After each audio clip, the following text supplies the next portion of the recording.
Hey everybody, my name is Matt, and this is the Moto Dojo Casa Garage.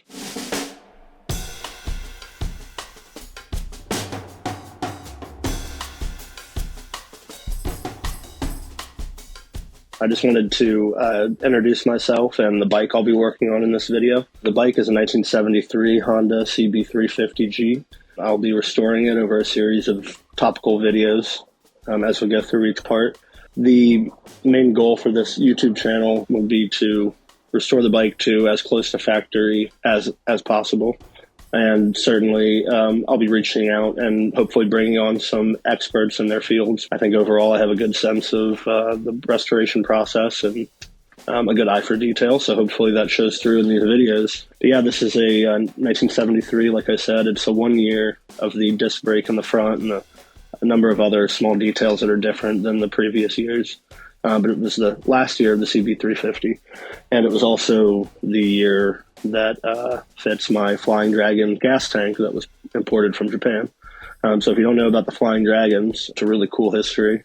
And I was lucky enough to find gas tank and side covers that are not in great shape, but they're in a good rider quality, or at least they will be by the time I'm done. That can be, a good show bike, even with the lower quality gas tank and side covers.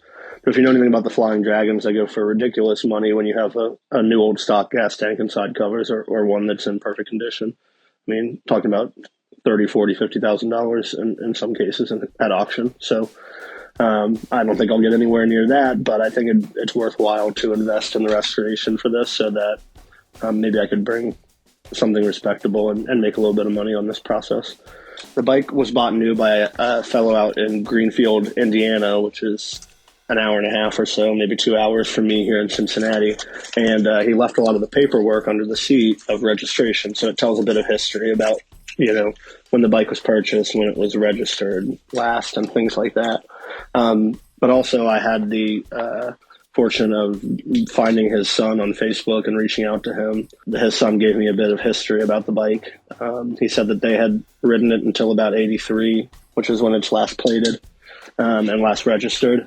And they had parked it, and it hasn't been ridden since then. So over 40 years, 42, almost 43 years that it's been sitting. So it should be really cool to see how the state of things is. And it's got incredibly low miles. It's only at 6,000 something miles. It'll be cool to see what parts of the bike have never been touched before. The original owner, when he passed away, the bike went from his estate to a friend of his who worked with him, who I bought the bike from. Let me pick up the camera and I'll walk around the bike and show you some details.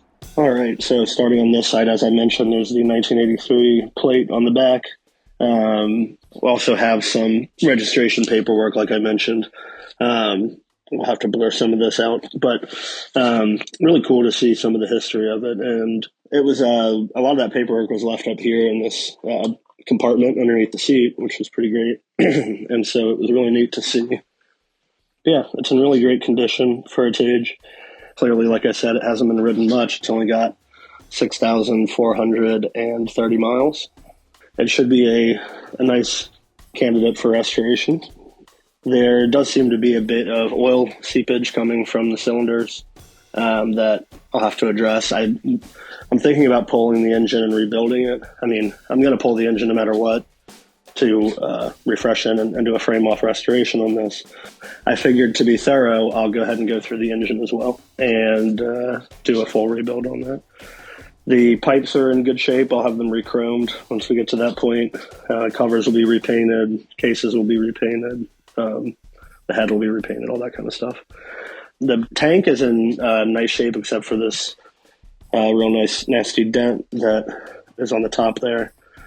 I think I can probably buff up the paint, but I'm going to have to end up filling that and repainting, unfortunately. But I will probably still do a video of the process of trying to remove some of this years of wear. But we'll see when I get to that point. Items like the handlebars and the instruments and the brake levers and everything, it's all very crusty and old, as you can see. But nothing that a large amount of elbow grease won't get out. We can also probably replace some of these things like the mirrors. I'm going to re-chrome anything chrome that I can, like the fork ears here. Yeah, so it should be fun. I'll get into tearing this down as soon as I can. All right, so and on this side, unfortunately, we have a bit of a nasty rust hole here in the rear left muffler, but we will effort to replace that with a new old stock muffler in good condition. Engine has got some, again, I think that's probably old fuel that leaked out. I'm thinking maybe it was on the side stand and old fuel dripped out of the carburetors, and but it could be something else. Anyway, the side covers are all in good shape. I do have the badge for that side cover. I had popped it off and just need to put it back on. I did pull the timing points advance mechanism from this bike to replace for another 350 I had. So I do need to source and replace that, because this part is the one from the old one and it's got a broken tab on the weighted arms that fly out. So I'm going to need to find this part, which may be somewhat difficult, but we'll see.